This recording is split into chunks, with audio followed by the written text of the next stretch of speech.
Dalam satu dunia yang sering dibutakan oleh kemilau populariti dan senyuman yang diukir di hadapan kamera, tersimpan satu kebenaran yang tak pernah terungkap.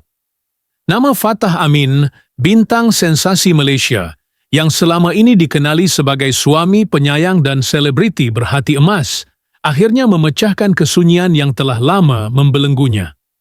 Selama bertahun-tahun, ramai yang melihat pasangan Fatah dan Fazura sebagai contoh cinta sejati, glamour, sempurna, dan penuh kebahagiaan. Namun, segala yang bersinar tidak semestinya emas.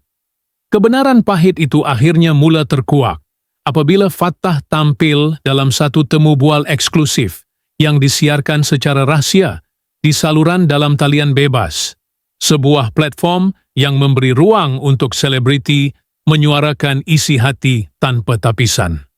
Dengan nada tenang tetapi penuh luka, Fatah membuka kisah yang mengejutkan ramai. Saya penat berdiam, bukan kerana saya mahu membuka aib, tetapi kerana saya tidak mahu lagi hidup dalam kepalsuan. Pendedahan Fatah bukan sekadar mengejutkan, malah membongkar sisi lain Fazura yang selama ini disembunyikan rapi di sebalik imej lemah lembut dan bergaya. Menurut Fatah, sejak tahun-tahun awal perkahwinan mereka, dia telah melalui fasa-fasa penuh tekanan emosi, manipulasi halus, dan layanan dingin yang semakin menjadi-jadi. Saya pernah tidur di sofa selama 3 bulan kerana satu pertengkaran kecil. Dan bukan kerana saya enggan meminta maaf, tetapi kerana saya dianggap tidak layak untuk diberi ruang berkomunikasi, katanya dengan nada yang nyaris pecah. Antara momen yang paling menyayat hati ialah saat ulang tahun kelahirannya yang ke-32, di mana Fatah menyambutnya seorang diri di dalam bilik hotel selepas menjalani penggambaran seharian. Saya hantar mesej dan video kepada Fazura, berharap dia akan sekurang-kurangnya ucapkan selamat hari lahir. Tapi yang saya terima hanyalah okey. Tiada pelukan, tiada senyuman. Saya rasa seolah-olah tidak wujud. Namun yang lebih memilukan, menurut Fatah, ialah cara isterinya sering memperkecilkan impiannya. Setiap kali saya mahu cuba sesuatu yang baru, seperti membuka perniagaan makanan atau menghasilkan lagu, saya akan dicemuh. Dia akan cakap, "Tak payahlah buang masa. Awak bukan jenis yang boleh berjaya dalam benda macam tu." Kata-katanya selalu buat saya ragu-ragu dengan potensi diri sendiri. Apa yang lebih menambah luka adalah cara Fazura mengawal naratif rumah tangga mereka di media sosial. Semua nampak sempurna di Instagram. Gambar pegang tangan, caption cinta, senyuman di karpet merah. Tapi realitinya, di belakang pentas, saya hanya jadi watak sampingan dalam hidup dia. Fatah mengakui dia sering dipaksa untuk berlakon bahagia, kerana setiap kali dia menunjukkan rasa tidak puas hati, dia akan diancam dengan pelbagai perkara yang menyentuh kerjaya dan reputasinya. Pendedahan ini menjadi lebih mengejutkan apabila Fatah menceritakan tentang satu insiden yang berlaku ketika mereka sedang bercuti di luar negara. Di tengah salji yang turun perlahan, dia cuba melamar Fazura sekali lagi, sebagai tanda cinta yang tidak pernah padam. Namun Fazura hanya memandang dingin dan berkata, "Kau ni terlalu drama, Fatah. Kita dah kahwin, tak perlu semua benda ni." Kata-kata itu bukan sahaja merobek hatinya, malah menyedarkan dia bahawa cinta yang selama ini diperjuangkannya mungkin hanya satu arah. Perlahan-lahan, Fatah mula menjauhkan diri daripada rakan-rakan, keluarganya sendiri, dan dunia luar. Saya jadi pendiam. Saya mula rasa takut untuk bercakap. Takut salah. Takut dipandang rendah. Dalam diam, saya terperangkap dalam sangkar emas yang ramai sangka indah, tapi sebenarnya penuh duri. Emosi Fatah jelas tergambar ketika dia menyebut tentang ibunya yang pernah bertanya, "Anak mak masih bahagia ke?" Tetapi dia hanya mampu senyum dan menjawab, "Bahagia, Ma." Walhal di dalam jiwanya sudah lama hancur, Apa yang membuatkan ramai terdiam adalah apabila Fattah mendedahkan bahawa dia pernah menulis surat perpisahan. Saya tulis bukan sebab saya nak pergi buat perkara bodoh, tapi saya tulis sebab saya rasa kalau saya hilang esok, sekurang-kurangnya ada seseorang yang tahu apa saya alami. Saya nak seseorang tahu, saya cuba sedaya upaya. Saya bukan suami yang sempurna, tapi saya bukan patung bisu. Temu bual itu menjadi tular hanya dalam beberapa jam.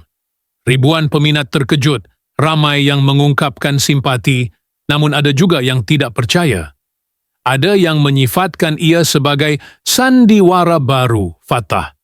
Dan ada juga yang mula membuka kembali klip-klip lama Fazura yang kelihatan dingin dalam beberapa temu bual sebelum ini.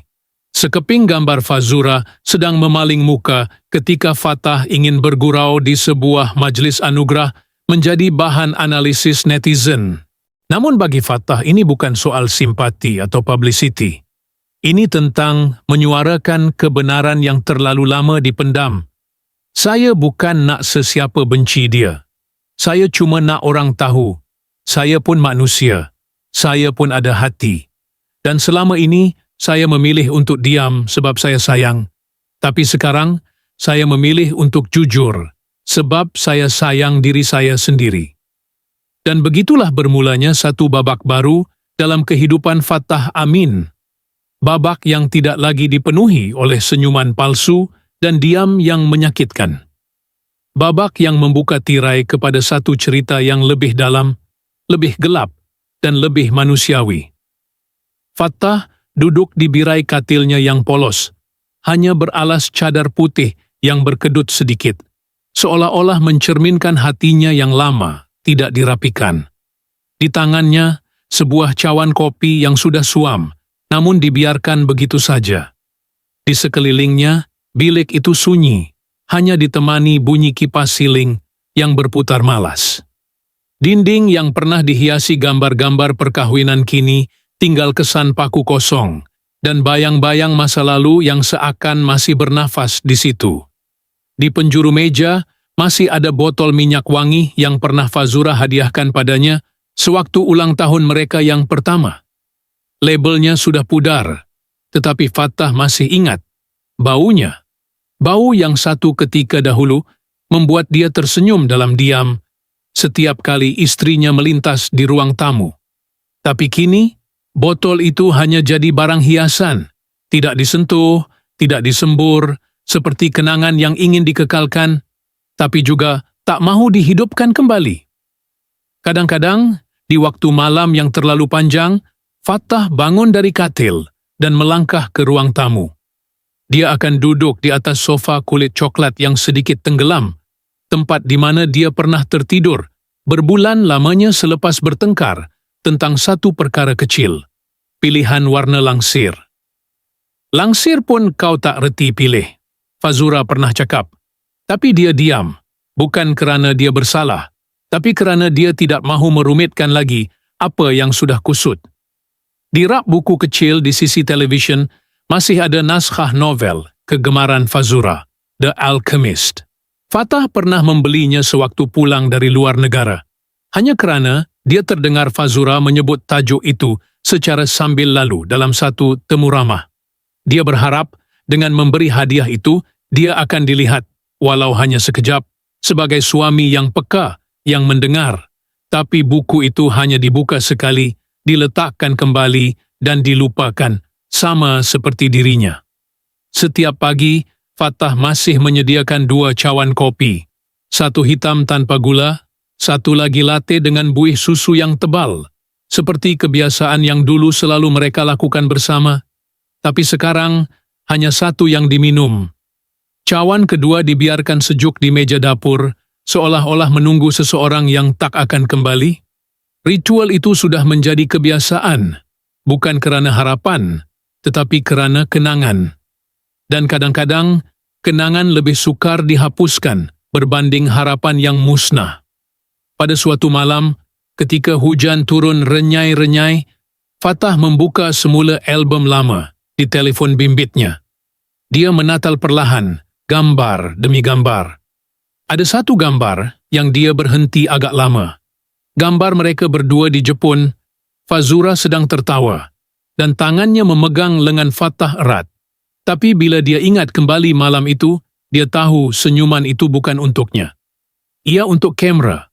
Sebaik gambar diambil, Fazura kembali mendiamkan diri sepanjang makan malam, terlalu sibuk dengan telefon, terlalu letih untuk berbual, dan Fatah, dia hanya memandang keluar tingkap restoran, melihat salji turun seperti dalam drama yang pernah mereka tonton bersama. Drama yang kini terasa lebih realistik dari hidupnya sendiri. Kadangkala, Fatah terfikir, adakah semua ini salahnya? Adakah dia terlalu lembut, terlalu memberi, terlalu berharap bahawa cinta akan menyembuhkan semuanya? Dia mula menulis jurnal, bukan untuk diterbitkan, bukan untuk dibaca, tapi untuk melepaskan beban di hati yang terlalu lama dikunci.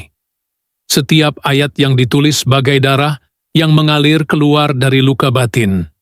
Dan di antara baris-baris itu, ada satu yang selalu muncul berulang-ulang. Saya masih di sini, tapi saya tak pasti berapa lama lagi. Dan begitulah dia, seorang lelaki yang kelihatan tenang di luar, tapi retak 1000 di dalam. Dia masih pergi bekerja, masih melambai ke arah peminat, masih menjawab soalan media dengan senyuman tipis.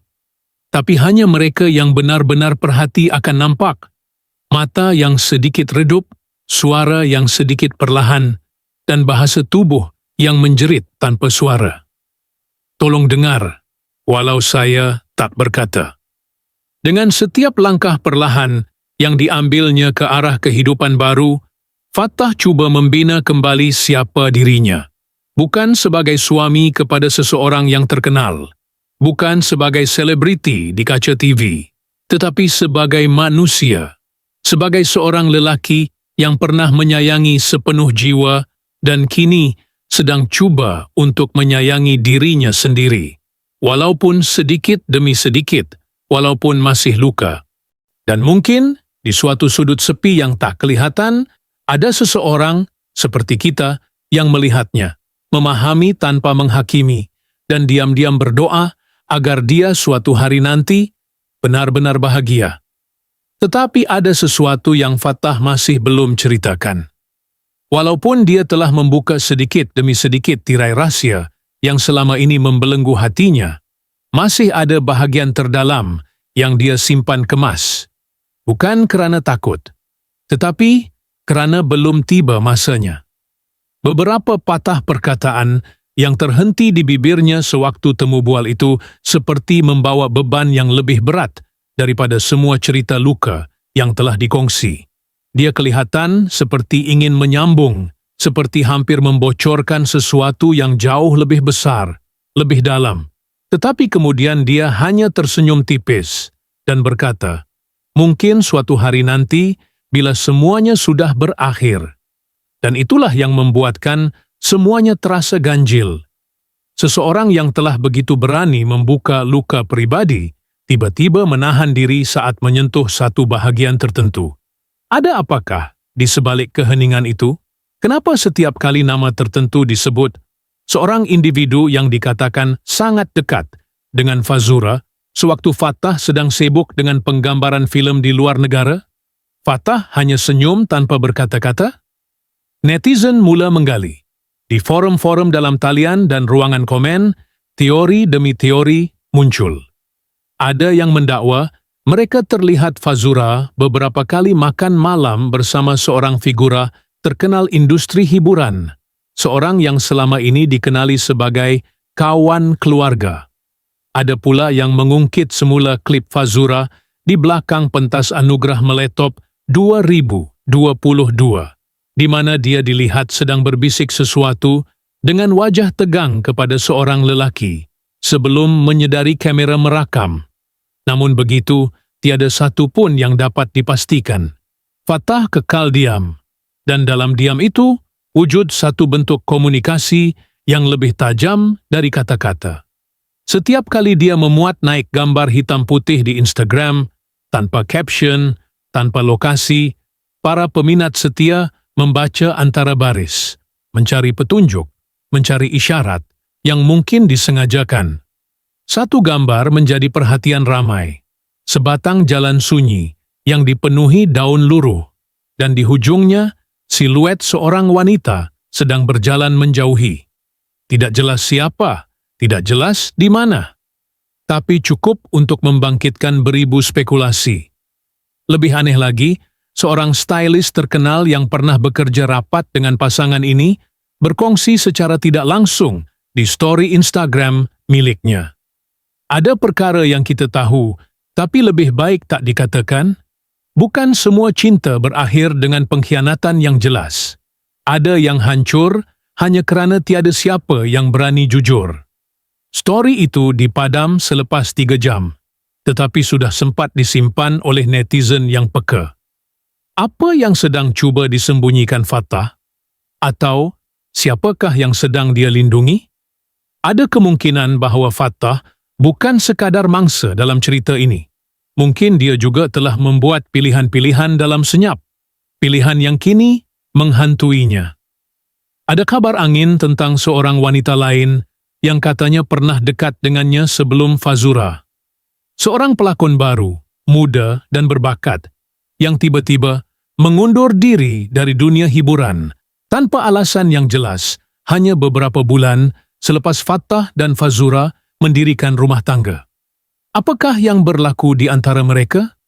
Apakah benar Fatah hanya memilih diam demi menjaga wajah sempurna yang selama ini dibina bersama Fazura? Di sebalik segala pengakuan, terdapat terlalu banyak lubang dalam cerita. Terlalu banyak soalan yang belum dijawab. Dan mungkin itulah yang Fatah mahukan. Mungkin dia tidak mahu semua orang tahu segalanya. Mungkin dia mahu kita berfikir, mahu kita meraba-raba dalam gelap dan merasai sedikit apa yang dia rasakan, kekeliruan, kehilangan, dan keraguan. Dia tahu manusia takut pada perkara yang mereka tidak faham. Dan dalam kekosongan itu, timbul rasa ingin tahu yang mendalam. Rasa ingin tahu yang akan membuat orang terus menanti, terus mencari, terus bertanya. Apa sebenarnya yang berlaku di antara Fatah dan Fazura? Siapa yang bersalah? Siapa yang terluka? Dan siapa yang selama ini hanya diam? Kerana tahu kebenaran itu lebih menyakitkan daripada kebohongan? Cerita ini belum tamat. Dan mungkin ia tidak akan pernah benar-benar berakhir. Selagi masih ada mata yang memerhati, telinga yang mendengar, dan hati yang masih ingin tahu. Dan malam itu, langit Kuala Lumpur seperti menyimpan sesuatu. Awan hitam menggantung berat, seolah menanti masa untuk menangis. Fatah berdiri di hadapan jendela tinggi apartemennya, memandang keluar, ke arah lampu-lampu kota yang terus berkelip, seperti kehidupan yang tidak pernah berhenti, walau satu jiwa sedang perlahan-lahan terpadam dari dalam. Tangannya memegang sehelai kertas kecil, surat yang dilipat 4, sudah lusuh di tepinya. Bukan surat dari peminat, bukan skrip drama, bukan juga kontrak kerja. Ia tulisan tangan Fazura, ditulis pada suatu hari yang sangat lama, waktu cinta mereka masih hangat dan tidak dipersoalkan. Satu ayat ringkas di tengah surat itu. Kalau satu hari awak rasa kita jauh, tolong cari saya dulu. Fatah mengulang baca ayat itu perlahan, suaranya hampir tak terdengar. Dan entah kenapa, senyuman yang muncul di bibirnya lebih mirip luka daripada kenangan. Di belakangnya, telefon bimbit di atas meja menyala, satu mesej baru masuk. Tapi Fatah tidak menoleh. Skrin telefon itu hanya menunjukkan satu nama yang sudah lama tidak muncul. Atau mungkin sengaja disekat selama ini. Tiada bunyi, tiada getaran, hanya cahaya yang menyala sebentar sebelum padam perlahan. Dan segalanya kembali sepi. Di rak buku, The Alchemist masih berdiri di tempat yang sama. Tidak berganjak, tidak dibuka, seperti rahasia yang enggan terbongkar.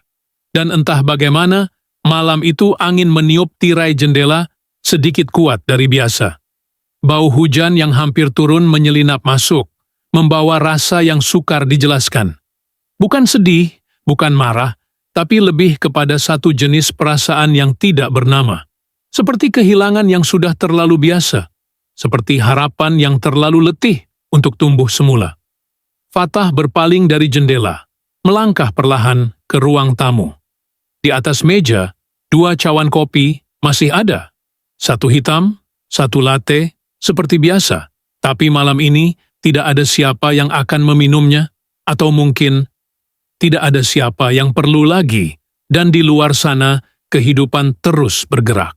Kereta-kereta masih bersusun di jalan, langit masih mendung, dan orang-orang masih berjalan tanpa tahu apa yang sedang terjadi di sebalik dinding kaca sebuah rumah yang kelihatan damai.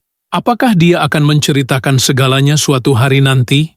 Atau apakah ada kebenaran yang akan dibawa ke dalam diam selamanya? Tidak ada yang pasti. Yang tinggal hanyalah bunyi hujan yang akhirnya turun perlahan.